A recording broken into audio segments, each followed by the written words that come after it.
कुरुक्षेत्र में एसटीएफ अंबाला के एसपी विक्रांत भूषण ने प्रेस कॉन्फ्रेंस कर बताया कि शांतनु हत्याकांड में स्पेशल टास्क फोर्स अंबाला ने कार्रवाई तेज करते हुए 5 और आरोपियों को गिरफ्तार किया है। इस केस में अब तक कुल 10 आरोपी दबोचे जा चुके हैं, जबकि मुख्य शूटर रोमिल का एनकाउंटर कर दिया गया है। एसटीएफ अंबाला और दिल्ली स्पेशल सेल की संयुक्त कार्रवाई में रोमिल को फरीदाबाद रोड पर मंगेर के पास घेरा गया। बताया जा रहा है कि रोमिल बाइक पर सवार होकर हरियाणा और दिल्ली में किसी बड़ी वारदात की फिराक में था। घेराबंदी के दौरान दोनों ओर से 25 से 30 राउंड फायरिंग हुई। एनकाउंटर में रोमिल ढेर हो गया। उसे कितनी गोलियां लगी, इसका खुलासा पोस्टमार्टम रिपोर्ट में होगा। एसटीएफ के एसपी विक्रांत भूषण ने बताया कि रोमिल के पास से एक चाइनीज हथियार बरामद किया गया है। पकड़े गए 5 आरोपियों को अदालत में पेश कर पुलिस रिमांड पर लिया जाएगा, जिससे मामले की गहराई से जांच की जा सके। शांतनु मर्डर केस में लगातार हो रही गिरफ्तारियों से एसटीएफ की कार्रवाई को बड़ी कामयाबी मानी जा रही है। मामले में और भी खुलासों की उम्मीद जताई जा रही है।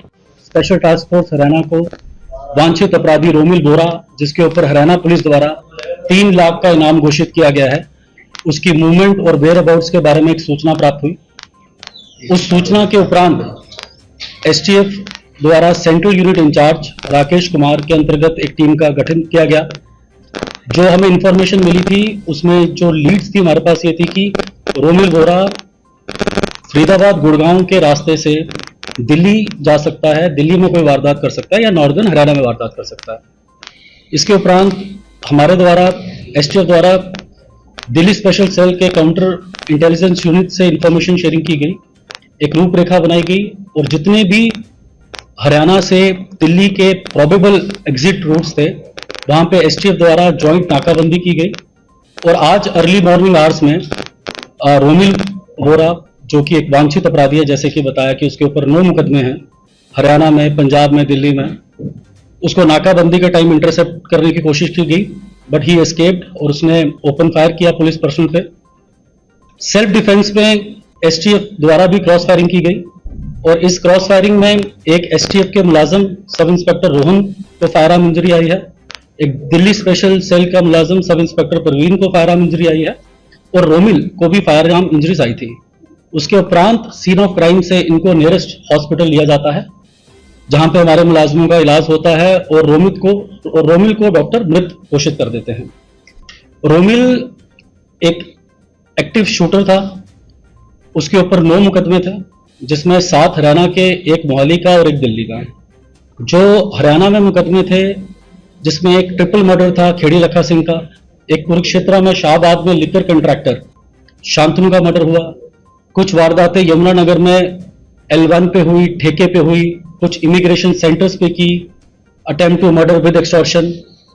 और जो ये शांतनु मर्डर केस में जो 376 नंबर मुकदमा है पीएस शाहबाद का, उसमें डीएसपी अमन जो एसटीएफ में है, इंस्पेक्टर प्रतीक जो अंबाला यूनिट के और इंस्पेक्टर दीपेंद्र जो करनाल यूनिट के हैं, इन्होंने पहले 5 दिन में 5 बंदे पकड़े थे और कल और आज 5 और हमने अक्यूज उस केस में पकड़ लिए हैं। टोटल 10 अक्यूज हमने उस केस में पकड़ लिए हैं, जिसमें शूटर भी है, वो आदमी जिन्होंने रेकी की, लॉजिस्टिक्स प्रोवाइड किए, आर्म्स प्रोवाइड किए।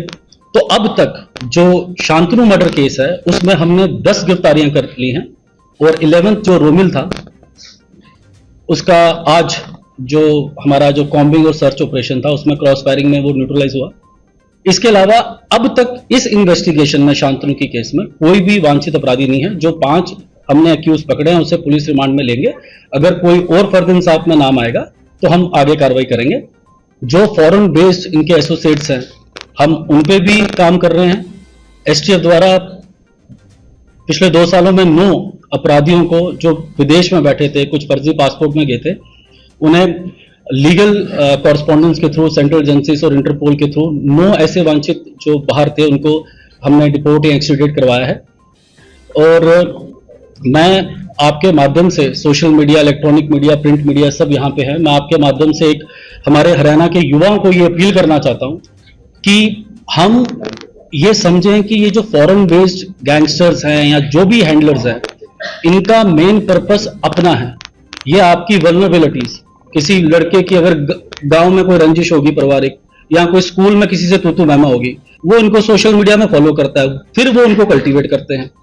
ऐसे ही किसी को कच्चा लालच आ जाता है कि ब्रांडेड शूज देगा, ब्रांडेड टी शर्ट देगा। आपके ऊपर तो मुकदमे हो रहे हैं और ये बाहर बैठे हुए हैं। फिर कभी आपको छोटे मुकदमे में घुसा देंगे, फिर पैरवी करेंगे, फिर किसी बड़े केस में ले जाएंगे। तो मैं आप सभी मीडिया साथी से ये माध्यम से अपील करना चाहता हूं, क्योंकि काफी यंग बच्चे इनकी लॉजिस्टिक में हेल्प कर रहे हैं, फाइनेंसिस में हेल्प कर रहे हैं, डेट ड्रॉप में हेल्प कर रहे हैं। तो मेरी सभी युवा बच्चों से अपील है कि आप इन चीजों से दूर रहिए। इनके कोई सोशल मीडिया, कोई फॉलोइंग करने से कोई जरूरत नहीं है, और कोई भी इंफॉर्मेशन होती है आप डिस्ट्रिक्ट पुलिस को या एसटीएफ के साथ साझा कीजिए। सर, इसको क्रॉस फायरिंग में कितनी गोलियां लगी हैं, कोई पुष्टि हुई है? क्योंकि वो स्पोर्ट क्या थी सर, इससे एंड आउट उसको रोमिल को कितनी गोलियां लगी? हाँ, मैं आपको ये बताता हूँ। देखिए, जब तक एफएसएल टीम, अब तक एफएसएल टीम आ चुकी होगी और एफएसएल टीम बताएगी कि कितनी गोलियां लगी, और पोस्टमार्टम रिपोर्ट में ज्यादा क्लियर हो जाएगा। पर करीब करीब जो मेरे पास प्रिलिमिनरी नॉलेज है, 25 से 30 दोनों तरफ से क्रॉस फायरिंग हुई है, जिसमें रोमिल की तरफ से भी, एसटीएफ हरियाणा और दिल्ली स्पेशल सेल की तरफ से भी 25 से 30। और हाँ, स्पॉट ये जो फरीदाबाद, मंगेर फरीदाबाद से फतेहपुर बेरी जो दिल्ली का रोड है, उसके बीच अब कितनी दूरी है ये मैं नहीं बता सकता। शुरू हुई है सर, दिल्ली पुलिस कह रही है credit go to Delhi police, वो भी प्रेस कॉन्फ्रेंस कर रहे हैं। नहीं, अभी कर रहे हैं ना, जो मेरे पास इंफॉर्मेशन है उन्होंने क्लियरली कहा है, इट इज दी, उन्होंने जॉइंटली तो कहा ही है, उन्होंने ये कहा है it was the input of the STF की इंटेलिजेंस है। जो मैंने एक मैसेज पढ़ा है, आप उसे क्लियरली पढ़ लीजिए। और एसटीएफ और हमारे, जैसे कि 376 मुकदमे की बात की, शाहबाद की, उसमें 10 अपराधी जो पकड़े हैं वो डीएसपी अमन अंबाला और ये करनाल यूनिट ने पकड़े हैं, और विद इन 2 वीक्स हमने 10 बंदे उनके गिरफ्तार किए हैं। सर, किस प्रकार के पहले कोई मुकदमे है तो किस तरह के मुकदमे? फिर से 10 आरोपी पकड़े गए, उन पर अगर मुकदमे हैं तो किस तरह के मुकदमे? देखिए, सर, ये ऑपरेशन कितनी देर चला? मैं पहले उनका आंसर दे दूं। करके प्लीज सवाल। हाँ, जो आप बता रहे हैं कि जो 376 केस है जिसमें शांतनु मर्डर हुआ, जिसमें हमने 10 अरेस्ट किए, उसका डिटेल्ड प्रेस नोट, हर बंदे के खिलाफ कितने मुकदमे, हम इसके बाद आपसे साझा कर देंगे। मेरे पास वो इन्फॉर्मेशन अभी नहीं है। आप पूछ रहे थे सर, इसका रोमिल का क्या बैकग्राउंड क्या है, कौन से गैंग से जुड़ा था, क्या?